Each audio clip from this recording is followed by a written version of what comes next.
हर हर महादेव। देवों का देव महादेव जी के चरण में प्रणाम करती हूँ, मेरा प्रणाम स्वीकार हो। माता गौरव पार्वती के चरण में प्रणाम करती हूँ, मेरा प्रणाम स्वीकार हो। गणपति ललनमा के चरण में प्रणाम करती हूँ, मेरा प्रणाम स्वीकार हो। गुरु भाई बहना, मैं एक कथा सुनाने जा रही हूँ। इस कथा को पूरा सुनिए और रहस्य जानिए। जागा जागा महादेव, हर हर महादेव। गुरु भाई बहना, एक राजा थे, उनका एक पुत्र था और एक पुत्री थी। गुरु भाई बहना, राजा साहब अपने राज में बड़े खुश थे और अपने प्रजा के बड़े सलामती से रखते थे, बड़े खुश रखते थे। गुरु भाई बहना, राजा को जो बेटा थे वो बड़े चालाक थे और राजा साहब भी अच्छे थे। तो एक दिन अपने पिता से बोले, पिताजी हम क्या वन में जा सकते हैं आपकी तरह शिकार करने? उनके पिता बोले, हाँ बेटा जा सकते हो, क्यों नहीं। हम जब जाते हैं वन में तो तुम भी जा सकते हो। गुरु भाई बहना, राजा का पुत्र राजकुमार चला गया शिकार करने और जब शिकार करने गया तो जंगल में शिकार करते करते शाम भी हो गया, लेकिन एक भी शिकार नहीं मराया। जब शाम हो गया तो राजकुमार सोचता है कि खाली हाथ कैसे घर लौटूं, मेरे पिताजी तो मेरे ही आस में होंगे। और घर नहीं लौटकर वन में ही रहने का कोशिश किए। जब वन में रहने का कोशिश किए तो शाम का समय में राजकुमार का वन में भयानक लगने लगा और गूंजने लगा समय।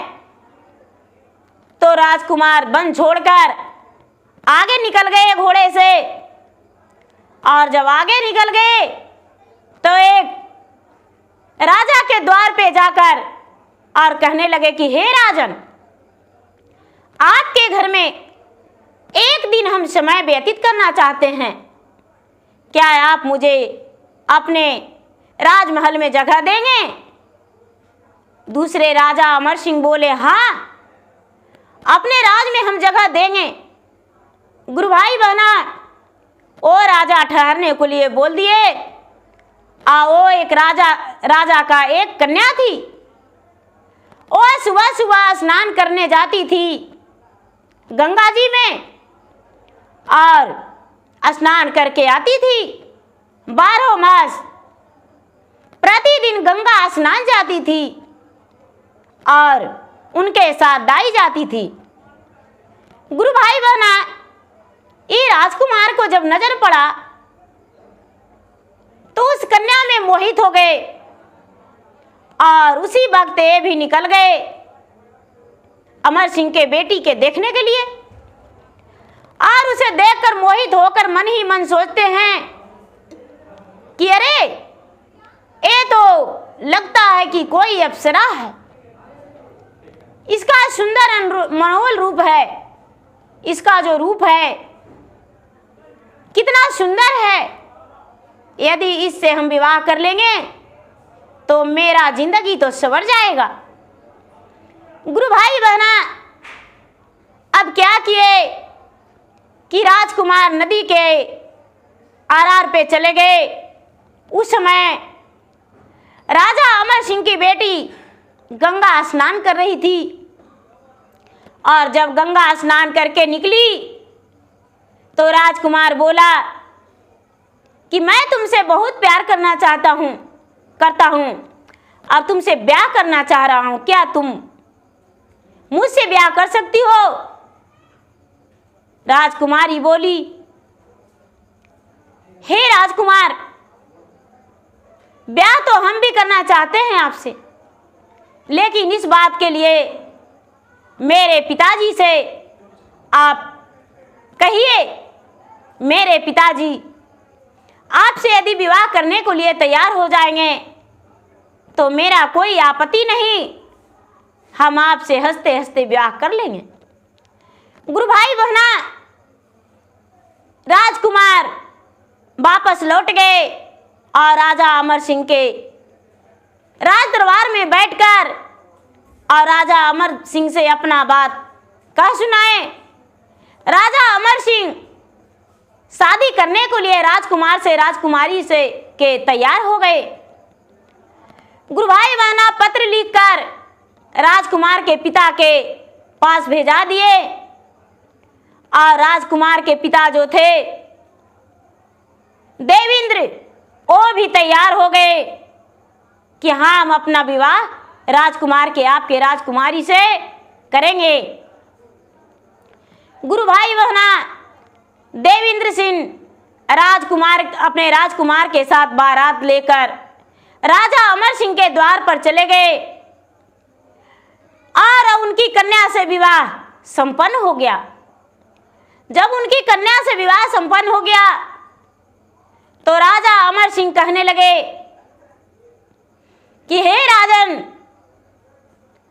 मैं तो आपका पुत्र से विवाह जरूर किया हूं, लेकिन मेरा कन्या एक ही है और अपने घर में अपना जमाई को रखना चाहते हैं। गुरु भाई बहना इतना बात सुनकर देवेंद्र सिंह प्रसन्न हो गए और कहने लगे कि मुझे कोई आपत्ति नहीं, ऐसे भी मेरा एक कन्या है, उसका भी विवाहित जीवन कर देंगे तो मेरे साथ वो रह जाएगी, आप अपना जमाई को अपना घर रख सकते हैं। गुरु भाई बहना राजा अमर सिंह अपने बेटी और जमाई को घर जमाई बनाकर रखने लगे और अपना सारा राजपाट अपने जमाई को दे दिए। गुरु भाई बहना अब रहते रहते रहते रहते कई वर्ष बीत गए और राजकुमारी का एक पुत्र जन्म लिया। जब एक पुत्र जन्म लिया तो पूरा राज में, राजा अमर सिंह के राज में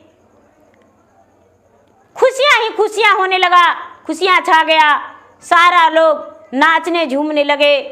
और गुरु भाई बहना उनका जो मंत्री था, मंत्री ये राजा अमर सिंह का जो था बहुत प्रिय था और एक भी बात उनका कहा हुआ टला नहीं जाता था। लेकिन वही मंत्री राजकुमार के भी बन गया और राजकुमार के मंत्री वही रहने लगा। गुरु भाई बहना मंत्री पे सौंप के और इनका जो बच्चा था राजकुमार का, पति पत्नी दोनों आपस में बातें किए कि प्रिय, तुम प्रतिदिन स्नान करने को लिए जाती हो गंगा के तट पे, हम भी आपके साथ चलते हैं, क्या आप मेरे साथ जाने को लिए तैयार हैं? राजकुमारी बोली, कोई बात नहीं स्वामीनाथ, आप मेरे साथ गंगा स्नान चल सकते हैं। गुरु भाई बहना दोनों में शर्त लगा कि तो ठीक है, हम आपके साथ गंगा स्नान अवश्य जाएंगे, लेकिन पहले वचन दीजिए कि कितना देर तक आप गंगा में डुबी मारकर रह सकते हैं।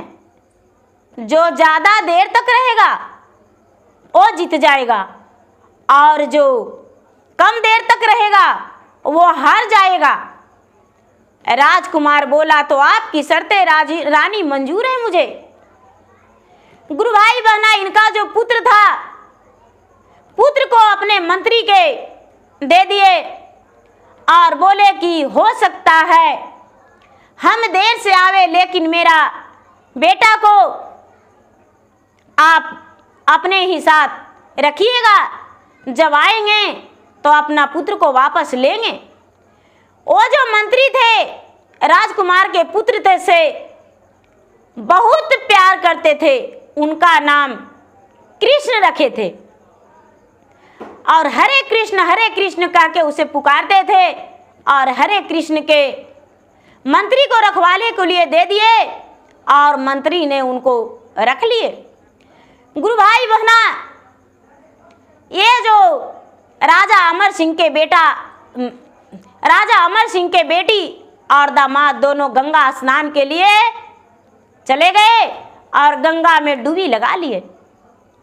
जब गंगा में डुबी लगा लिए तो गुरु भाई बहना, राजकुमार तो बहुत देर तक डुबी लगाए हुए रह गए, लेकिन राजकुमारी तुरंत अकबका के निकल गई और निकलते ही उसी रास्ते से एक राजकुमार घोड़े सवार होकर जा रहा था और राजकुमारी को देखकर मोहित हो गया। घोड़े खड़ी करके और राजकुमारी को झट से हाथ पकड़ा और हाथ पकड़ के और अपना घोड़े पर बिठाकर लेकर चला गया। राजकुमारी चिल्लाती कूदती पुकारती रह गई, लेकिन राजकुमार जल में डुबी मारने के कारण सुनाई नहीं पड़ा। और जब राजकुमार गंगा जी से मुड़ी ऊपर किए पानी से तो देखते हैं कि राजकुमारी अभी नहीं निकली है। गुरु भाई बहना, फिर से वो डुबी मार लिए, फिर से देखे तो फिर से राजकुमारी नहीं निकली है, फिर से डुबी मार लिए। गुरु भाई बहना, ऐसे करते करते 7 बार डुबी मारे निकले, लेकिन राजकुमारी नहीं मिली। जब गंगा के घाट पर बाहर आकर इंतजार करने लगे और राजकुमारी प्रिय कह के पुकारने लगे, लेकिन गुरु भाई बहना, वो तो बेचारी दूसरे के चंगुल में फंस चुकी थी, तो कहाँ मिलती। गुरु भाई बहना, अब ये जो राजकुमार है बेचारा विलाप करने लगा और सोचने लगा कि लगता है कि मेरा पत्नी गंगा जी में दह बह गई, अब जाते हैं घर लौटकर। लेकिन गुरु भाई बहना, घर जाने का इनका इच्छा नहीं किया और तड़प तड़प के बिलक बिलक के गंगा में डुबी मार मार के खोजने लगे। राजकुमार गंगा में डुबी मार मार के अपने पत्नी को खोजने लगे, लेकिन बेचारी उनकी पत्नी गंगा जी में रहती तब तो अपने पति को हाथ लगती। गुरु भाई बहना, बेचारी रानी तो राजकुमारी दूसरे के चंगुल में फंस गई थी, वो नहीं मिली। गुरु भाई बहना, अब राजा की कहानी यहाँ पे छोड़ देते हैं राजकुमार का, अब राजकुमारी का कहानी कहते हैं। राजकुमारी को दूसरे राजा हरण करके लेकर चला गया, जैसे कि श्री रामचंद्र के पत्नी सीता माता को रावण ने हरण किया था और लंका लेकर चला गया था। ठीक उसी तरह राजकुमारी को पत्नी को राजकुमारी को हरण करके दूसरा राज में लेकर चला गया।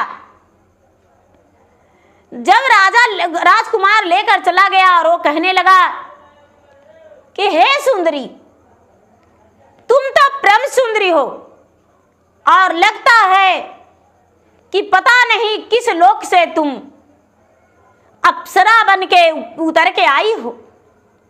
हम तुम्हें कई दिन गंगा के तट पे देखे और प्रतिदिन तुम्हें देखने को लिए हम जाते थे, लेकिन तुम्हारे साथ एक दाई रहती थी, इस कारण तुम्हें हम हरण करके नहीं लाते थे, लेकिन आज तुम अकेली मिल गई और हम तुम्हें हरण करके और अपना घर ले आया हूँ।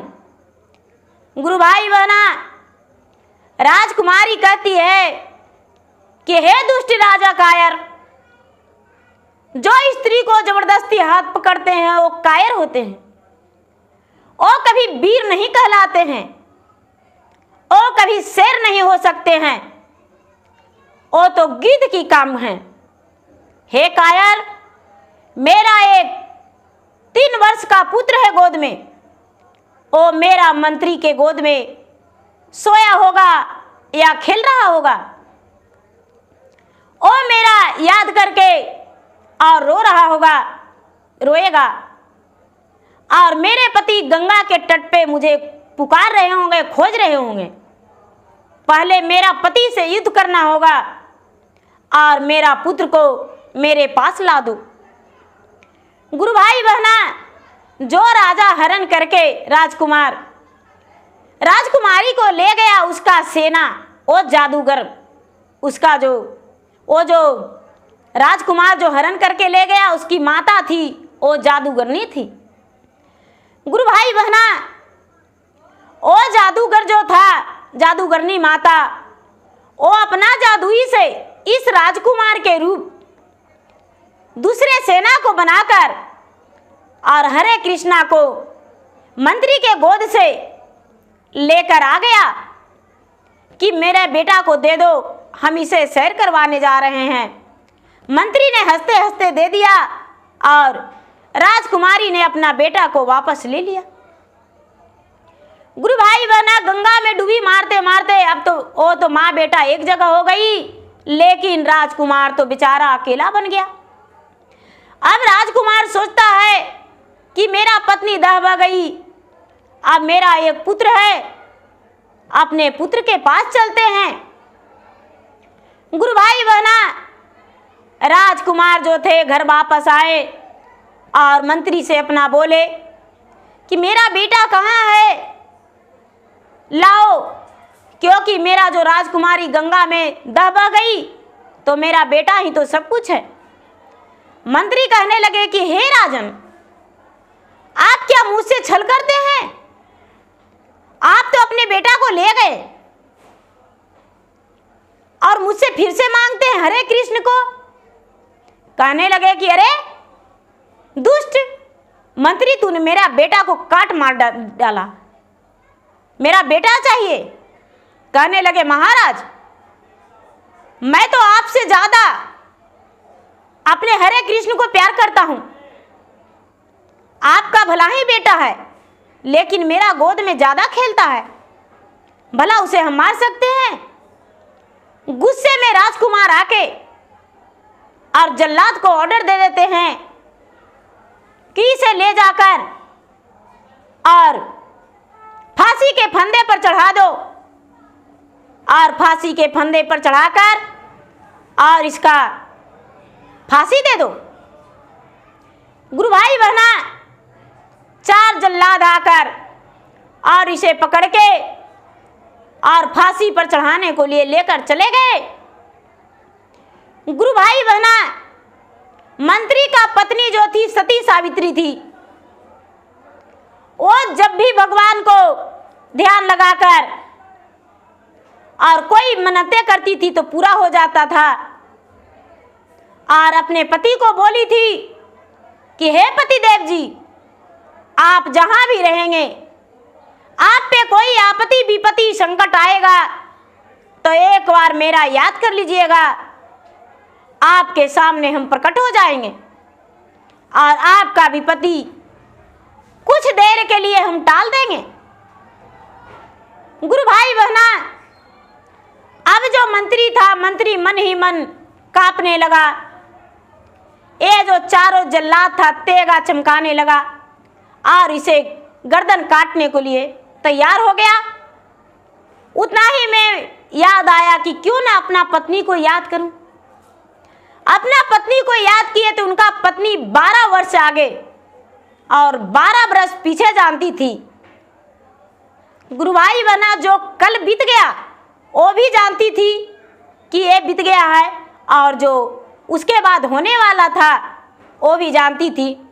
उनका पत्नी का ध्यान तुरंत टूट गया और क्षण भर में पत्नी खड़ा होकर और जल्लाद के तेगा पकड़ लिया हाथ में, और जल्लाद के तेगा पकड़ के कहने लगी कि अरे मूर्ख जल्लाद, तूने इसे मार रहे हो जो कि राजा और राजकुमार के दोनों के कलेजे का टुकड़ा मंत्री है। अभी तुम्हें गुस्से में राजा बोल दिए है राजकुमार कि इसे फांसी दे दो, लेकिन कुछ ही देर में इसे मांगेंगे तो तुम कहां से दोगे? छोड़ो इसे। जल्लाद ने बोला कि हे रानी, मैं क्या कहूं, मैं बेबस हूं। राजकुमार बोले हैं कि मेरा मंत्री को काट के और दोनों आंख निकाल देना, और आंख निकाल के और उनका कपड़ा जो है रक्त में रंग कर ले आना। मंत्री की पत्नी बोली, मृग मार के और उसका दोनों आंख निकाल लीजिए, और उसका जो रक्त रहेगा इसका कपड़ा ले लो, उतार लो, और उतार के और उसमें रंग देना। गुरु भाई बहना, ये जो जल्लाद था वही किया। जल्लाद ने क्या किया, मृग मार के और उनका दोनों आंख निकाल लिया, और दोनों आंख निकाल के और उसका वस्त्र में रक्त को रंग दिया और राजकुमार को दे दिया। राजकुमार जब उनका कपड़ा हाथ में लिए तो उनका आंखों का आंसू तो रुकता ही नहीं, नदी की धारा बहने लगा आंखों का आंसू।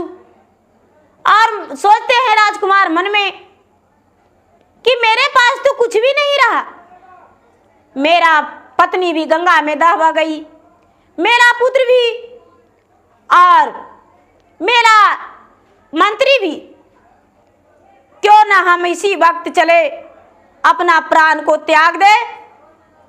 गुरु भाई बहना, ये जो मंत्री का पत्नी सती थी वो गंगा के तट पे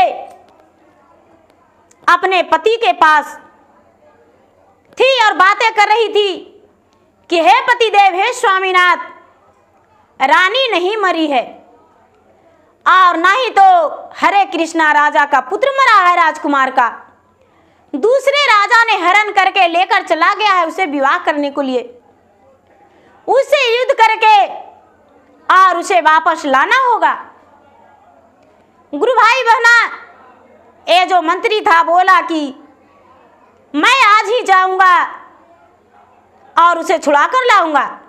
उनकी पत्नी बोली, नहीं महाराज, आप अभी नहीं जाएंगे और उसे आपका जरूरत अभी नहीं है। आपका हम तोते बनाकर और एक पिंजड़ा में कैद कर देते हैं, आप पिंजड़ा में रहिएगा और राजा आने वाले हैं, यहाँ आएंगे अपना प्राण देने को लिए। गुरु भाई बहना, मंत्री का पत्नी ने मंत्री को राजा अपने तोता बना के, अपने पति को तोता बना के पिंजड़ा में कैद करके और हाथ में ले ली। और इतना ही में राजा उसी जगह पहुंच गए, गंगा के तट पे। जब गंगा के तट पे पहुंचे तो मंत्री के पत्नी ने देखकर हंस पड़ी, जोर जोर से हंसने लगी।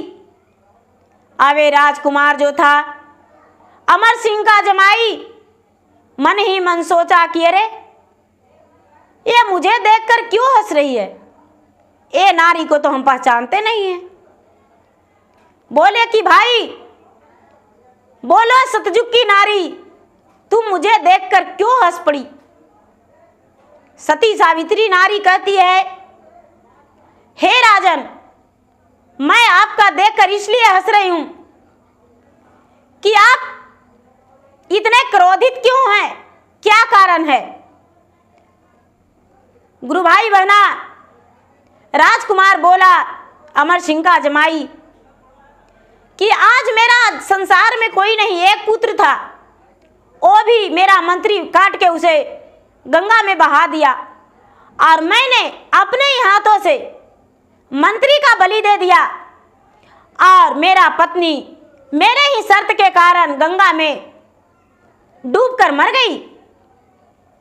ओ सती नारी कहती है, हे राजकुमार, ना ही तो आपका पत्नी मरी है और ना ही तो आपका पुत्र मरा है, आपका पत्नी का हरण करके एक राजकुमार लेकर चला गया है और वही आपका वेश बदल के आपका मंत्री के हाथों से आपका बेटा को, हरे कृष्ण को लेकर गया है।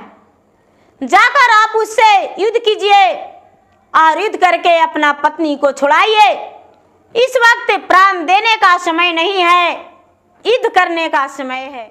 गुरु भाई बहना, ऐसा बात रानी बोली तो राजकुमार सोचते हैं कि तो अपना सेना को लेना पड़ेगा।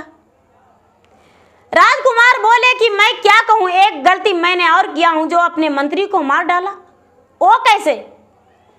उनका पत्नी, उनका ही पत्नी कहती है मंत्री का पत्नी, हे महाराज, वो तो अपने यहाँ तो अपना मंत्री को मारे, उसका तो प्राण नहीं लौटा सकते।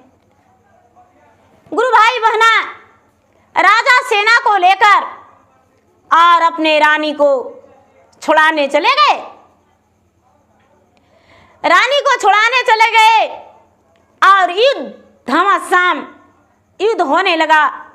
दोनों तरफ से कटार चलने लगा, तेगा चलने लगा, घोड़ा की टाप से लड़ाई होने लगा।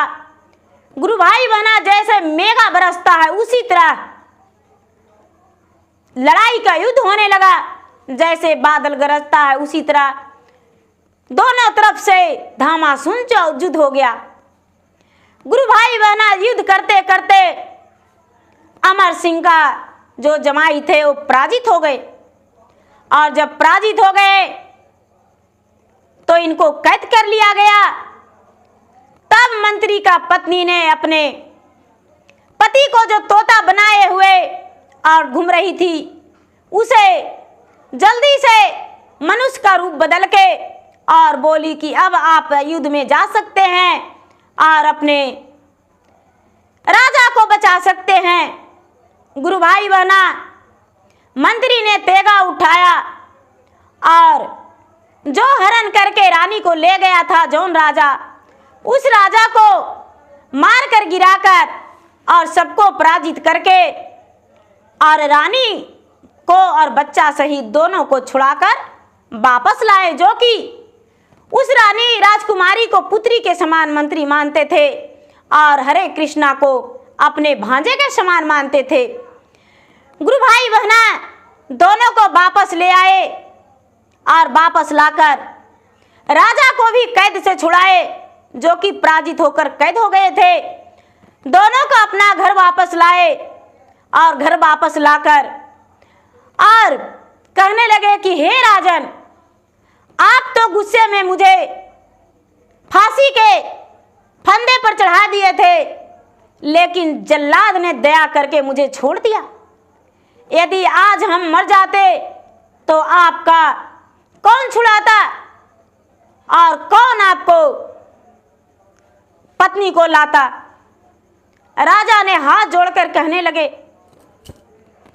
हे मंत्री, मैं क्या कहूं, मुझे गुस्सा में कुछ समझ में नहीं आया था, इसी कारण मैंने अपने ही हाथों से गला घोटने को लिए ऑर्डर दे दिया जल्लाद को, लेकिन मेरा तो गंगा जमुना बह रहा था, उस समय मुझे कुछ समझ में नहीं आया, मुझे क्षमा कर दो।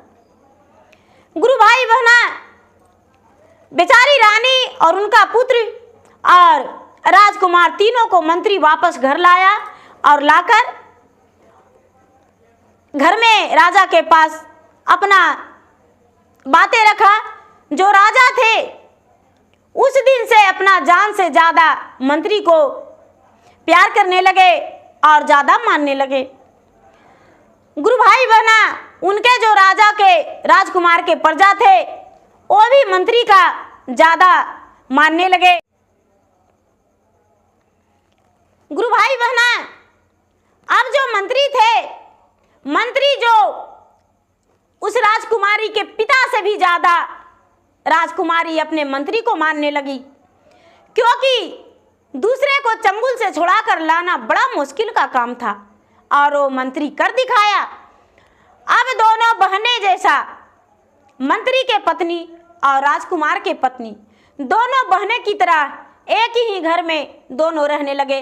आधा राजपाट राजकुमार मंत्री के नाम कर दिया और आधा राज अपने रखा। तो गुरु भाई बहना, जैसे सीता के कारण रावण का पूरा लंका विनाश हो गया था, उसी तरह जो राजा हरण करके राजकुमार को पत्नी को राजा अमर सिंह को बेटी को हरण करके ले गया, उसका राजपाट पूरा तहस नहस हो गया और उसका लव भी पूरा नहीं हुआ। जैसे रावण का लव पूरा नहीं हुआ था, उसी तरह इस राजकुमारी को हरण करके राजकुमार ले गया, लेकिन राजकुमारी से विवाह नहीं किया और उसका राजपाट तहस नहस हो गया और सबका जीवन भी चला गया। तो गुरु भाई बहना, चाहे कोई हो, कितना हो सुंदर हो, उस पे गलत नज़र नहीं देखना चाहिए। तो गुरु भाई बहना, मेरा वीडियो अच्छा लगे तो मेरा वीडियो का लाइक कीजिए, शेयर कीजिए, सब्सक्राइब कीजिए। और मैं इंस्टाग्राम पे भी हूँ, मैं फेसबुक पे भी हूँ। मेरा इंस्टाग्राम पे, फेसबुक पे फॉलो कीजिए, लाइक कीजिए, शेयर कीजिए। गुरु भाई बहना, कमेंट बॉक्स में हर हर महादेव जरूर लिखिए। हर हर महादेव, घर घर महादेव।